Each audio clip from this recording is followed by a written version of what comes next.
ಭಾರತ ಭಾಗ್ಯ ವಿಧಾತ ಭಾರತ ಭಾಗ್ಯ ವಿಧಾತನ ಕಥೆ ಹೇಳಕ್ ಬಂದಿದ್ದೀವಿ ಸ್ವಾಮಿ ನಾವು. ಹಿಂಗಂತ ಆಡೋರು ಮತ್ತು ನೋಡೋರು ನಡುವೆ ಒಂದು ಒಪ್ಪಂದ ಮಾಡ್ಕೊಂಡು ಶುರು ಮಾಡೋಣ ಸ್ವಾಮಿ ನಾವು ಮಾಟನ.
ಚಾರ್ಜ್ ನೋಡ್ಕೊತಿರೋದು ರೆಡ್ ಬರ್ತದೆ ನೋಡ್ಕೊತಿರೋದು.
ಕುಂದರ್ತೆಳಗ ಕುಂದರ್ತೆಳಗ ಕುಂದರ್ತೆಳ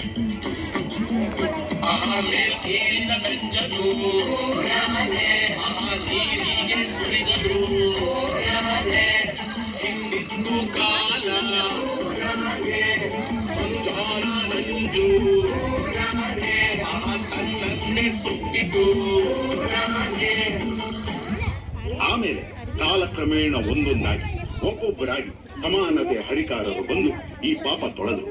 ಆದ್ರೆ ಇದನ್ನ ಸಂಪೂರ್ಣವಾಗಿ ಎದುರು ಹಾಕಿಕೊಂಡು ಹೋರಾಡುವುದು ನನ್ನ ಒಡೆಯ ಹಿರಿಯ ಈ ಭಾರತ ದೇಶದ ಭಾಗ್ಯ ವಿಧಾತ.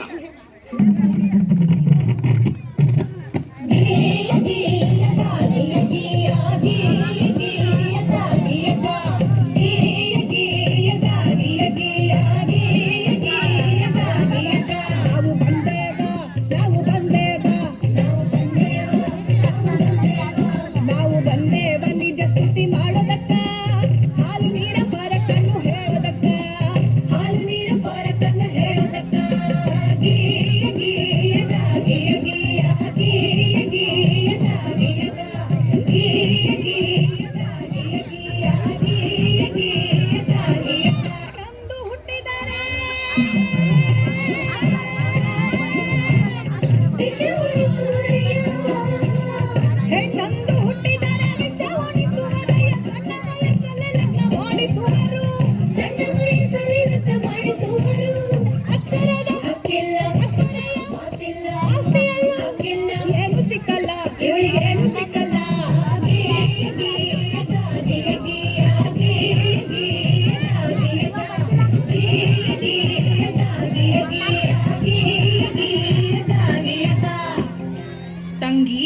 ಹೆಣ್ಣು ಅನ್ನೋದು ಈ ಸಮಾಜದಲ್ಲಿ ಒಂದು ಜೀವಿಯಾಗಿರ್ಲಿಲ್ಲ. ಅವಳು ಆಸ್ತಿ, ವರ್ಣ, ವಂಶ ರವಾನಿಸೋ ಒಂದು ಯೋಜನೆ ಆಗಿದ್ಲು. ಈ ಜಾತಿ ಆ ಜಾತಿ ಸೇರ್ಬಾರ್ದು, ಆ ವರ್ಣ ಈ ವರ್ಣ ಬೆರಿಬಾರ್ದು, ಈ ಆಸ್ತಿ ಆ ಆಸ್ತಿ ಅವ್ರಿವ್ರ ಕೈ ಸೇರ್ಬಾರ್ದು. ಹಿಂಗೆಲ್ಲ ಆಗ್ಬಾರ್ದು ಅಂದ್ರೆ ಹೆಣ್ಣಿಗೆ ಯೋಚಿಸೋ ಶಕ್ತಿ ಕೊಡಬಾರ್ದು.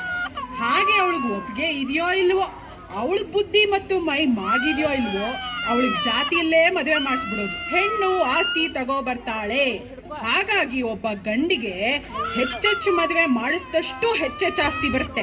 ಒಂದ್ ವೇಳೆ ಗಂಡ ಸತ್ರೆ ಅವಳನ್ನ ಇನ್ಯಾವ ಗಂಡು ನೋಡದೆ ಇರ್ಲಿ, ಹಾಗ ಅವಳು ಬೇರೆ ಸಂಸಾರ ಮಾಡದೇ ಇರ್ಲಿ ಅಂತ ಅವಳು ತಲೆ ಬೋಳಿಸ್ತಿದ್ರು. ಅವಳು ಮನೆ ಬಿಟ್ಟು ಆಚೆನೆ ಬರಂಗಿರ್ಲಿಲ್ಲ.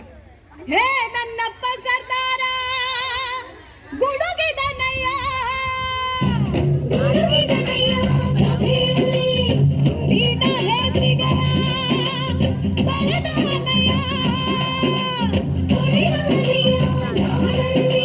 ಪ್ರತಿಯೊಂದು ಹೆಣ್ಣು ಮಗು ಬರಹ ಕಲಿಯಬೇಕು, ಪ್ರತಿ ಸರ್ಕಾರಗಳು ರಕ್ಷಣೆಯ ಕೊಡಬೇಕು, ಪ್ರತಿ ಕ್ಷೇತ್ರದಲ್ಲೂ ಹೆಣ್ಣಿಗೆ ಮೀಸಲು ಭೇದ ಭಾವ ಮಾಡೋರ ಜೈಲಿಗೆ ಹಾಕಬೇಕು.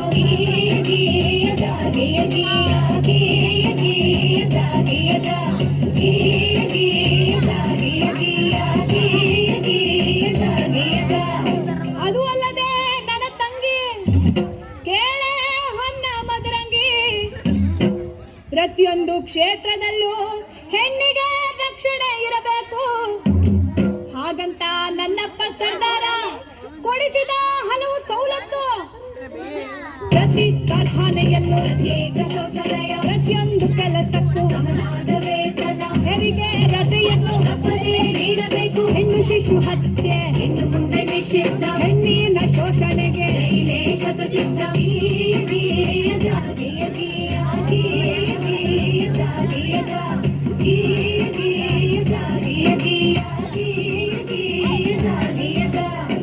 ಹೀಗೆ ಹಲವಾರು ಸವಲತ್ತುಗಳು ಹಾಗೂ ಸ್ವಾತಂತ್ರ್ಯವನ್ನು ನಿಮ್ಮಂತ ಹೆಣ್ಮಕ್ಳು ಅರಿವಿಲ್ಲದೆ ಅನುಭವಿಸುತ್ತಿರುವ ಅನುಕೂಲಗಳನ್ನು ನಮ್ಮಪ್ಪ ಆ ಭಾರತ ಭಾಗ್ಯ ವಿಧಾತಾನೆ ಕೊಡಿಸಿದ್ದು.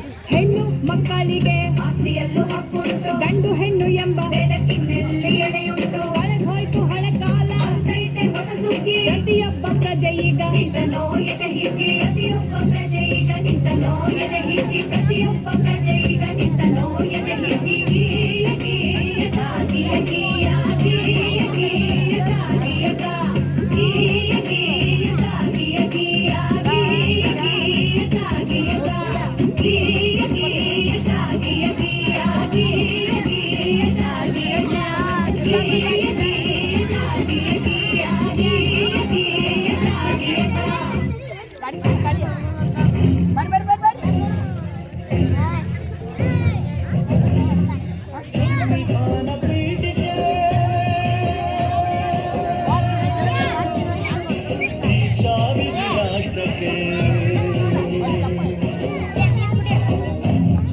ಭಾರತದ ಪ್ರಜೆಗಳಾದ ನಾವು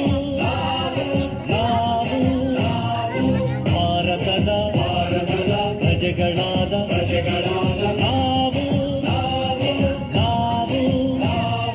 ಭಾರತವನ್ನು ಒಂದು ಸಾರ್ವಭೌಮ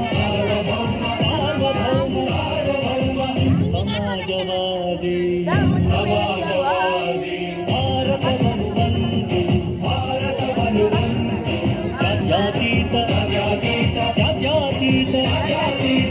ಪ್ರಜಾಸತ್ತಾತ್ಮಕ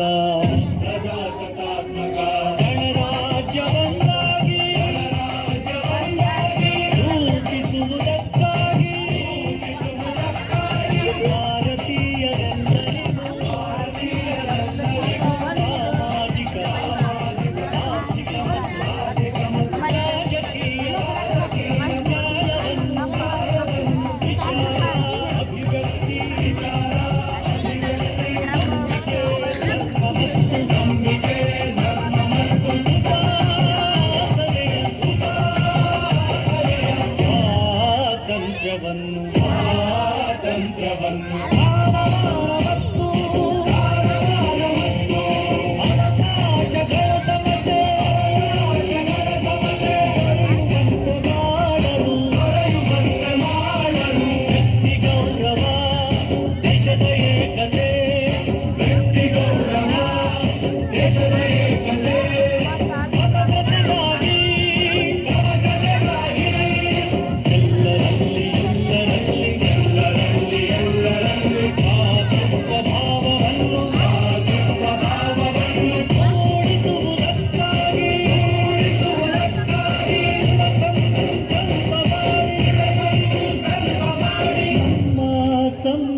ನವೆಂಬರ್ ತಿಂಗಳ 26ನೇ ದಿನ ಈ ಸಂವಿಧಾನವನ್ನು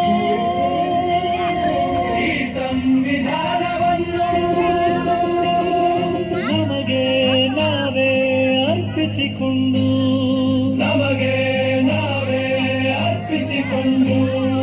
ಅಂಗೀಕರಿಸಿ